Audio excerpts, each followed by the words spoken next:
నమస్కారం. నమస్కారం మాస్టర్స్.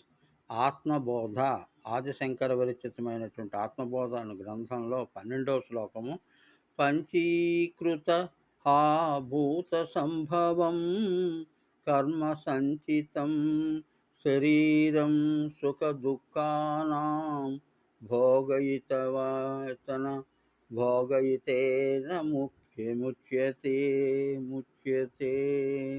అంటే పూర్వజన్మ కర్మ చేత అనగా ప్రారబ్ధము, సంచితము అనేటువంటివన్నీ ఉంటాయి కదా! దీని ప్రారబ్ధం చేత వచ్చినటువంటి